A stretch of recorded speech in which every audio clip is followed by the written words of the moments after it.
During this weekend, I decided to play for the University of Toronto in the Canadian University Chess Challenge, in which we played many of the top universities in Canada, including the University of Waterloo, Queen's University, and McMaster.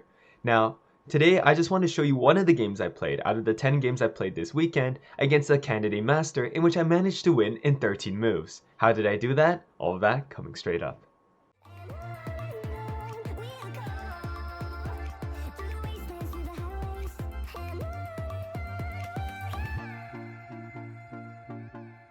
Now, obviously my opponent didn't play very well for me to win in 13 moves, and of course this was a relatively faster game. It was 5 minutes on each clock, on each person's clock, as we both decided to berserk.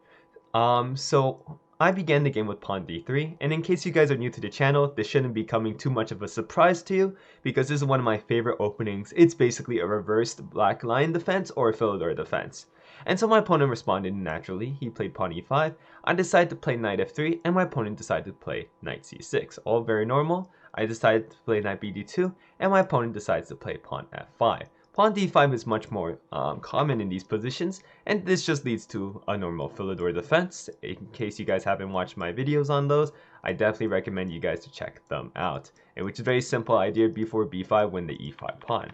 But instead, my opponent decided to go for this f5 variation, and it is a little bit scarier, especially after my opponent's next move.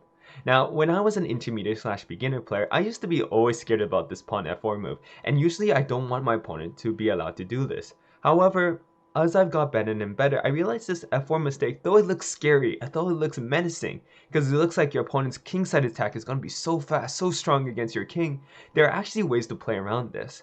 Now, obviously, if you decide to play a move like bishop e2 and just castle, you're probably going to be lost very soon, because you're not taking advantage of your opponent's weaknesses that they're creating, and you're basically castling into, well, huge threats against your king.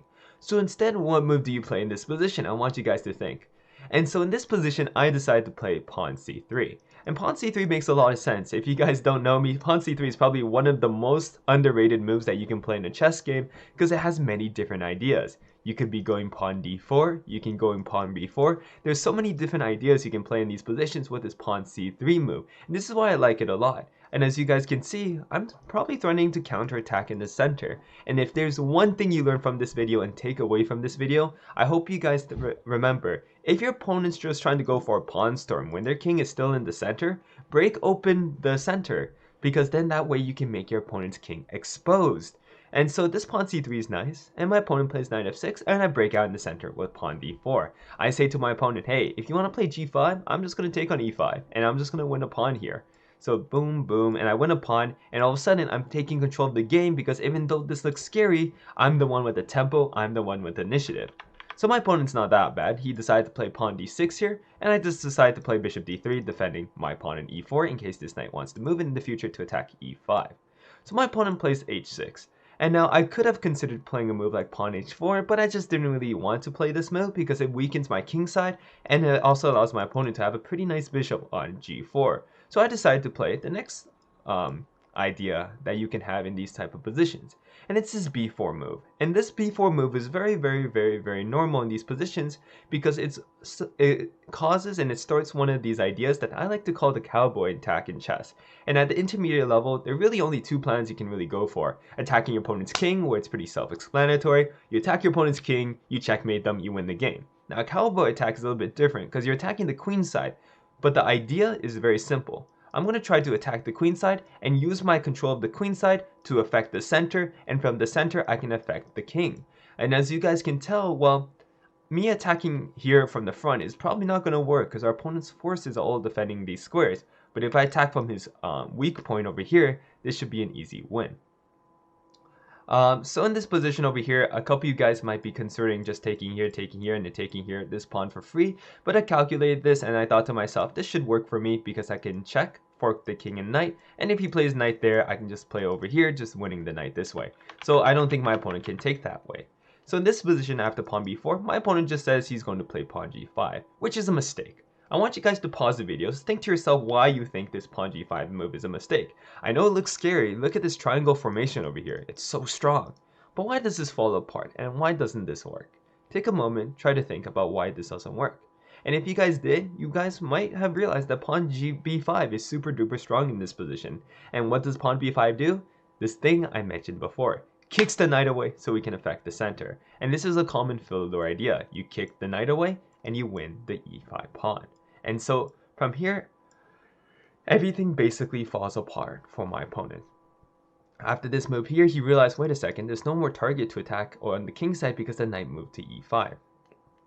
And so he just decides to play bishop d7. He wants to just castle and maybe just salvage this position because there are some very difficult things for me to solve in this position. For example, if I play, I don't know, castle, he might have these ideas of taking on e4 and then taking on e5 with the bishop, so he gets his pawn back. Also, my knight is very flimsily defending the bishop, so if the knight ever gets kicked away, then maybe he can take my bishop as well. So there are many threats and ideas here for black, so he's not out of the game yet until you play this one move. What do you guys think is the best move in this position? Again, pause your clocks and think about what you would do in this position. Now at this point I probably had 3 minutes 30 seconds, so try to limit yourself to that much time and see what you would have done in this position. Now, a move that would be pretty easy to spot, and it's pretty decent, is queen b3, trying to checkmate on f7. But I thought to myself, hey, this queen is already doing a pretty important job, right? It is monitoring these squares over here, so maybe I can take advantage of the light squares on that diagonal. And so I thought to myself, wait, my bishop on d3 is one of the problems in this position, because he might be trying to take here in the future. So I realized, hey, instead of getting the queen here, I can use another piece, which I realized was this very simple bishop. And the bishop and knight are both targeting f7, so I might be threatening to check here, move back, or I might be threatening to just play knight f7, forking the queen and rook together, and I also got out these threats. And so my opponent's in a little bit of a conundrum here. There's a lot of problems for him, and you can't solve them all.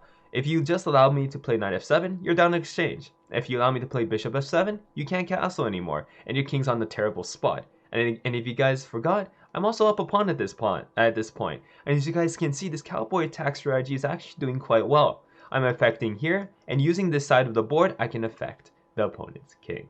And so my opponent here decided to go for a desperate move, knight to d5, and the idea is quite simple. If I take here, they take here, and in fact this position might actually be better for my opponent, because these pawns are all super duper weak.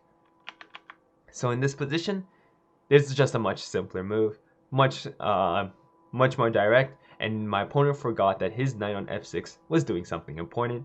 And so for the last time this game, just try to think about what move you play in this position to finish off your opponent. And I'll give you guys a hint in 3 seconds. 3, 2, 1. Remember the 2-move checkmate, the fool's mate. And definitely my opponent kind of played like a fool in this game.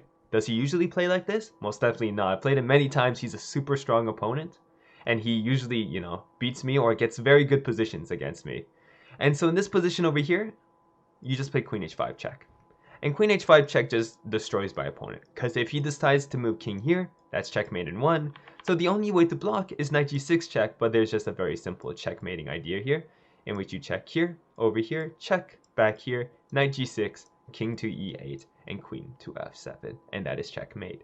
And so this game I thought was a very good game to show you guys. Now obviously this is an 18-move game, but my opponent decided to resign after queen h5 check, because there really wasn't much my opponent can do in this position. And so this game, I thought one of the most important things to know is that basically this f4 idea, even though it looks so scary, don't try to play on this side. I see so many people just try to play pawn g3. I made this mistake in the past myself, but you're really just creating weaknesses for your opponent to take advantage of that you really don't want to do. Instead, set your sights on the other side of the board. Play d4, play b4, gain space on the other side, and try to take advantage from his weak points. Don't fight fire with fire. Fight fire with water, and you guys will most definitely have a good game. Now I hope you guys enjoyed today's video. If you guys did, smash that like button. We're almost at 800 subscribers and soon to be 1,000, and I just have to thank every single one of you guys. Alright guys, I'll see you guys in the next video. Bye.